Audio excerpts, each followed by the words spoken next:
এখানে চিরনিদ্রায় শায়িত আছেন হযরত শাহ আলাল শাহ রহমতুল্লাহ। ওনার মাজারের ঠিক শীতানের কাছে রয়েছে শত বছরের পুরনো বটগাছ, যে গাছটির বর্ণনা আপনাদেরকে আগেই দিয়েছি।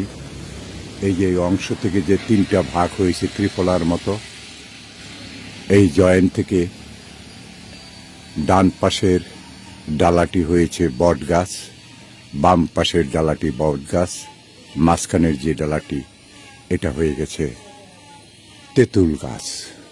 এক আশ্চর্যজনক।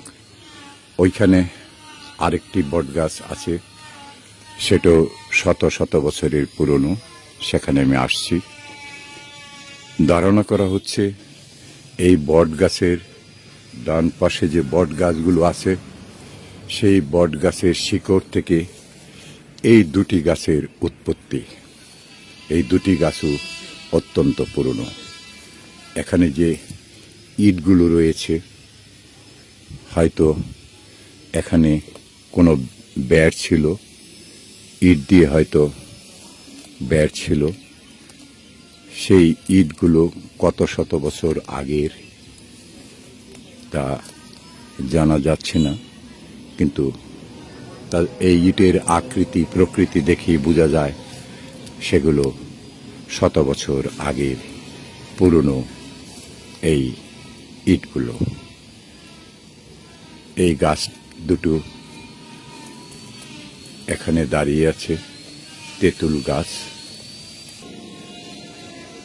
দ্বীনের সাধক হযরত শাহ আলাল শাহর এই মাজারটা এখানে পড়ে আছে অনেকটাই অবহেলায়, অনাদরে। এখানে রেগুলার খেদমত করার কিছু কেউ নেই। এখানেই দাঁড়িয়ে রয়েছে এই প্রকাণ্ড তেঁতুল গাছ এবং বট গাছ থেকে জন্ম নেওয়া তেঁতুল গাছ। আরেকটি বট গাছ আমি দেখাচ্ছি,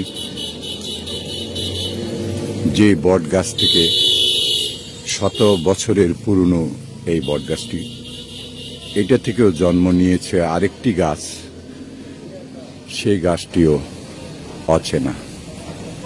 এই বট গাছটির ফাঁক ফোকরে রয়েছে সেই পুরনো দিনের ইট, যেটা সুরকি দিয়ে গাঁথা হয়েছে, ইট সুরকি। শিকড়ের ভাঁজে ভাঁজে লুকিয়ে আছে এই ইটগুলো। একসময় তো এগুলো বাইরে ছিল। গাছের আকৃতি প্রকৃতি বেড়ে ওঠার কারণে এগুলো বেড়ে উঠেছে। আপনারা দেখুন, এই যে গাছের গোড়াটি এখান থেকে উৎপত্তি হয়েছে, এই গাছটি কিন্তু বট গাছ নয়। ওপরের দিকে চলে গেছে।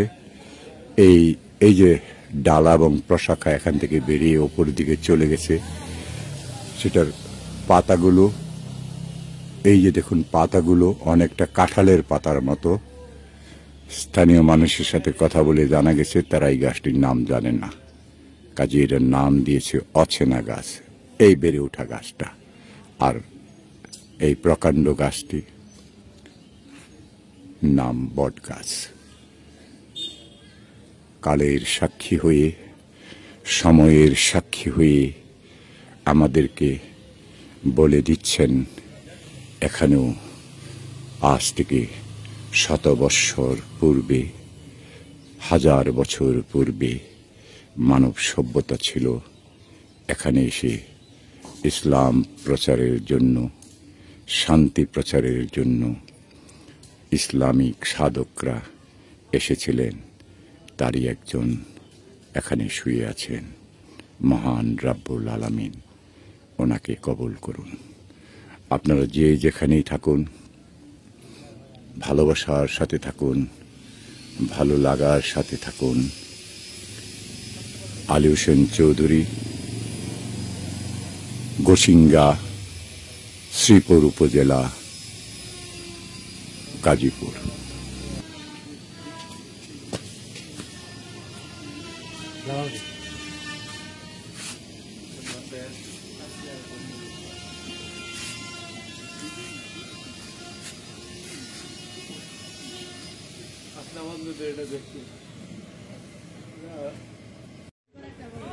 হেমন্তের শুভ বিকেল। এখন প্রায় গোধূলি লগ্ন, সূর্যটা ডুবে যাবে পশ্চিম আকাশে। নদীর তীরে দাঁড়িয়ে সেই হেমন্তের বিখ্যাত গানটির কথাই মনে পড়ছে। ও নদীরে একটি কথা শুধাই তোমারে, কোথায় তোমার চলার শেষ। এই নদীটা শীতলক্ষা বা বানার নদী, সেই টোক নগরী থেকে উৎপত্তি হয়ে একে বেঁকে এখান দিয়ে কাপাসিয়া হয়ে চলে গেছে সেই নারায়ণগঞ্জ। শীতলক্ষার সেই আগের যৌবন নেই, এখন ভাটা। ইতিহাসের সাক্ষী এই ফেরিঘাটটি, যেটাকে স্থানীয় ভাষায় বলে গুদারাঘাট। আমি যে পারে দাঁড়িয়ে আছি সেটাকে বলে গোসিঙ্গা, শ্রীপুর থানার। আর আমার অপর পাশে কাপাসিয়া উপজেলার দরদরিয়া গ্রাম, যে গ্রামে দূর অতীতে জন্ম নিয়েছিলেন বাংলাদেশের প্রথম প্রধানমন্ত্রী তাজউদ্দিন আহমেদ। ইতিহাস সাক্ষী, তাজউদ্দিন আহমেদ যখন ঢাকা যেতেন, ঢাকা থেকে বাড়িতে আসতেন, এই ঘাটটি দিয়ে তিনি নৌকা পারাপার হতেন। ওপাশে যে বট গাছটি রয়েছে, প্রকাণ্ড ছড়িয়ে ছিটিয়ে থাকা যে বট গাছটি, এই বটের ছায়ায় তিনি বিশ্রাম নিতেন। নৌকা যখন এপার থাকত, ওপারে তিনি সেই বট গাছের শিকড়ে বসে সময় কাটাতেন। নৌকা চলে গেলে তিনি আবার চলে আসতেন এই পাশে। আজ সময় গড়িয়ে অনেক দূর আমরা চলে এসেছি। বহমান শীতলক্ষা নীরবে ইতিহাস ধারণ করে বয়েই চলেছে। আজ তাজউদ্দিন আহমেদ নেই। এখনো স্বাধীনতার 50 বছর পর দাঁড়িয়ে সেই স্মৃতিচারণ করছি সেই মহান পুরুষ তাজউদ্দিন আহমেদ, বাংলাদেশের প্রথম প্রধানমন্ত্রী।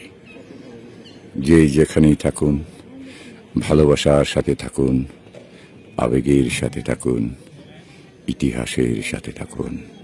প্রতিদিন আলী হোসেন চৌধুরী, গোসিঙ্গা, শ্রীপুর, গাজীপুর।